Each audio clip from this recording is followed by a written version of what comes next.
Olá, muito bom estarmos juntos novamente.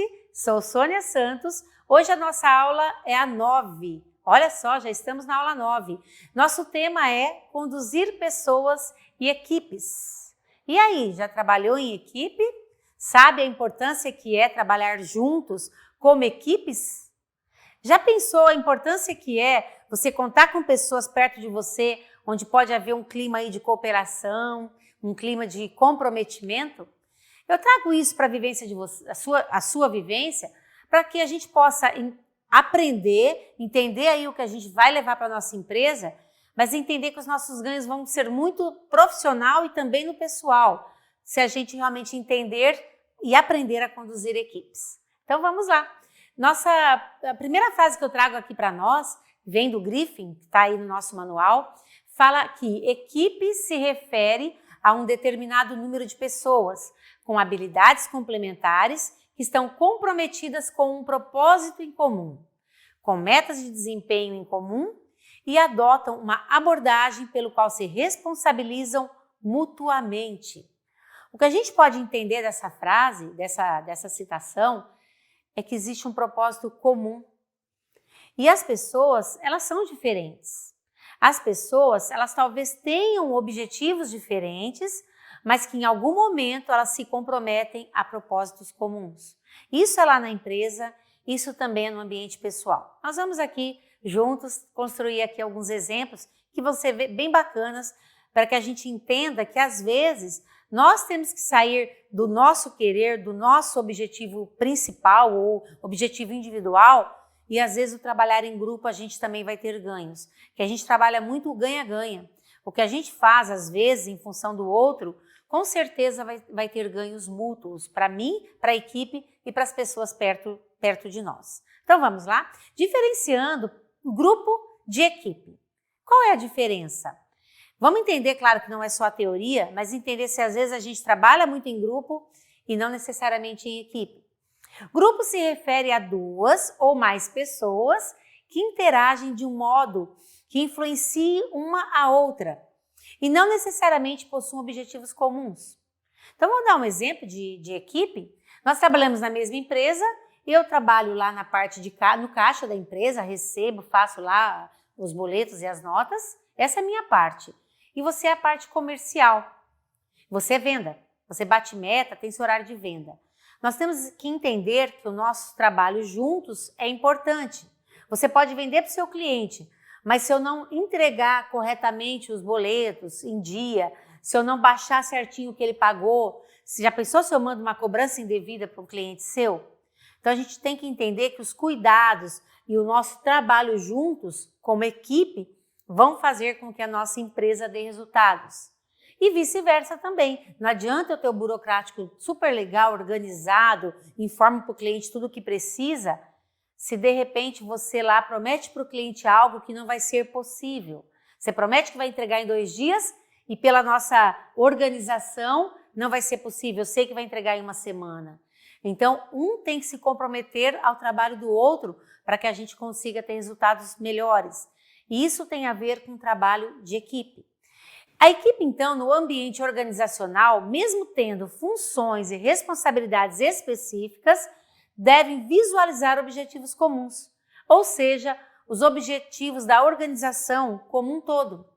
Podemos analisar, então, que se as pessoas trabalham em grupo, cada setor vai desempenhar as suas funções e as decisões serão tomadas visando resolver aqueles problemas do setor. Algo assim muito específico mesmo. De início, será que isso está totalmente errado? Claro que não. Aliás, está correto. Porque de verdade, se você não fizer o seu trabalho corretamente, você pode até perder o seu trabalho, porque você é pago para isso. Então isso é fato consumado. Nós precisamos exercer a nossa função e ter aí os nossos objetivos individuais para resolver. Se eu sou do caixa e meu caixa tem que bater, ele tem que bater, é algo que eu preciso colocar isso como algo importante. Normalmente, é definido para as pessoas desempenharem então essas funções e ela deve ter essa excelência dos resultados dela. Mas aí então o que muda? Quando trabalhamos em equipe No caso aí desse exemplo, da pessoa do caixa ou a pessoa da venda. Vamos entender um pouquinho? Então vamos imaginar que é uma empresa, tá? Nós somos aqui uma empresa. Cada um trabalha num setor. Eu sou do financeiro, né? Aliás, como eu já falei que eu era do caixa, eu sou aqui do financeiro, tem a pessoa que é da compra, setor de compras, e tem a pessoa lá, que é a pessoa que é do comercial. E aí a ideia é que nós temos objetivos individuais, cada um tem os seus, claro, vamos cuidar disso, só que nós podemos cuidar do que é comum. O que é comum na empresa? Resultados, satisfazer o cliente ser parceiro, ele vai ficar satisfeito com o nosso produto, vai ficar encantado com o nosso produto, nosso serviço, ele vai voltar para nós. Então a gente tem que alinhar as duas partes. Só que aí, vamos pensar em desafios normais aqui do nosso dia a dia. Eu sou do financeiro, só que a venda caiu, o comercial não bateu a meta do mês. E aí, como é que fica nós aqui do financeiro? Quando bate a meta do mês, que já estava prevista uma entrada de dinheiro aqui para o nosso caixa, isso vai fazer com que aconteça outros problemas, outras consequências. Se a entrada, né, da receita caiu na empresa, talvez eu vou ter desafios aí para pagar o que a gente tem que pagar, os nossos compromissos. Aí não vai pagar, vai ter problema de credibilidade com os nossos fornecedores ou vai ter que entrar em banco. Então vamos entender que quando um setor não cumpre o que é para ser feito, o que é importante, pode impactar no resultado do outro.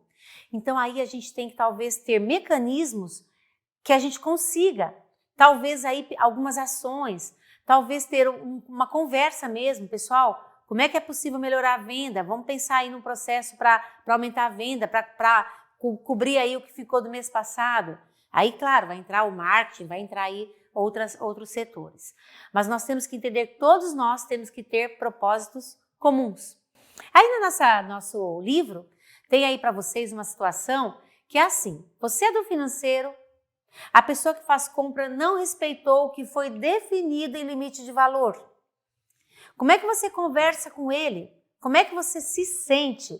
Vamos lá, gente, vamos colocar aqui em nós de novo.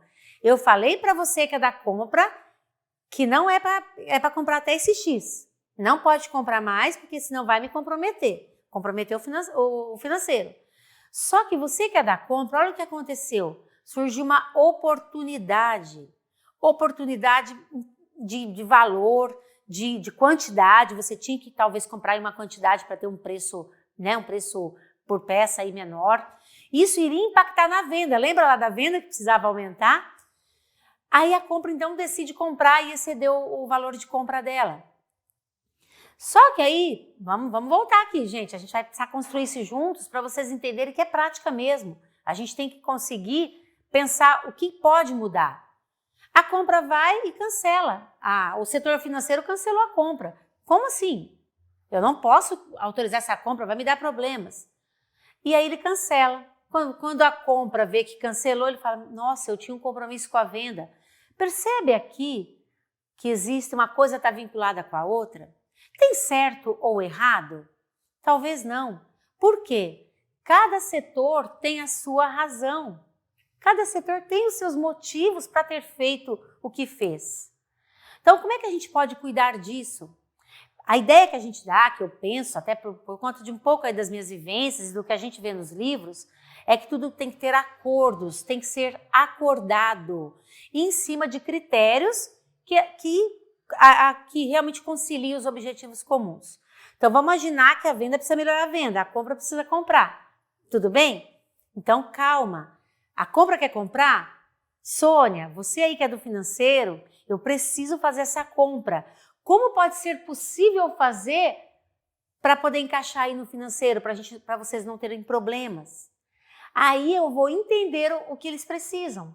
Eu vou entender o processo como um todo e talvez vou falar, olha, pede para essa compra aumentar o prazo. Em vez de ser para 60 dias, sugere para eles 120, 150, por exemplo, porque nesse tempo eu já vou ter organizado aqui. Enfim, aí vocês vão conversar e acordar em algo que seja possível para o financeiro, para a compra e para a venda.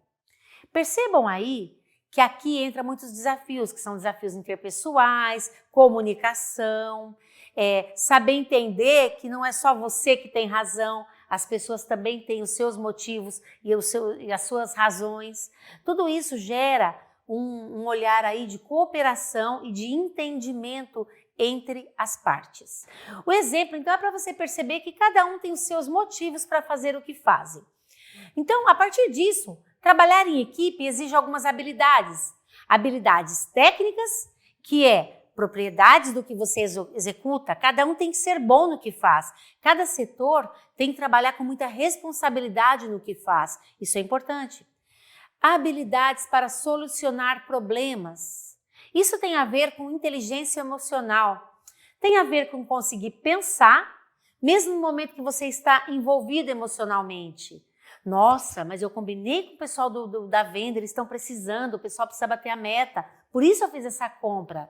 Calma, vamos pensar. Para eu fazer essa compra, eu tenho que trabalhar também, ver como é que está o financeiro. Então, a ideia é em trabalhar essa inteligência emocional nesses momentos. E, voltando aqui para as habilidades, nós precisamos ter as técnicas, inteligência emocional e relações interpessoais. A gente tem que ter habilidades em relação ao respeito ao outro, se comunicar de forma adequada, capacidade de ouvir, entender o outro lado e aí fazer a condução, que pode ser com perguntas. Como podemos fazer essa compra? Como é possível pagar sem ter o risco de nós entrarmos aí numa situação de dívida? Fazer perguntas para conduzir para a melhor solução. Aí, no final, o que a gente pode entender? Que para que tudo isso trabalhe bem, para que tudo isso caminhe de forma positiva, o ponto é, tenha propósitos e tenha metas de forma conjunta. Os propósitos devem ser comuns. Então, nosso propósito maior, o qual é? Resultado. Resultado para a empresa. Nosso cliente tem que ser bem atendido e os nossos setores têm que estar funcionando de forma saudável. A venda precisa vender, o financeiro precisa pagar suas contas e o pessoal de compra tem que fazer o equilíbrio aí de fazer boas compras e aproveitar oportunidades. Então, pessoal, o que a gente aprende aqui de hoje? Vamos levar alguma coisa da nossa aula para o nosso ambiente pessoal e profissional? Qual o valor de você trabalhar bem aí na sua equipe? Será que está faltando um pouquinho de você, de entender o objetivo do outro, os propósitos do outro? O que a gente ganha com isso? O que a nossa empresa ganha com isso? Vamos levar um pouquinho para o pessoal, porque o meu propósito com você aqui nas aulas é desenvolver habilidades e novos hábitos. Então vamos levar lá para casa? Como é que está a equipe lá de casa? Será que você está conseguindo ouvir e entender, considerar o que o outro precisa? Fazer perguntas para entrar em acordos? Vale a pena o treino, pessoal. Vocês vão ter muitos ganhos pessoal e profissional. Até a nossa próxima aula.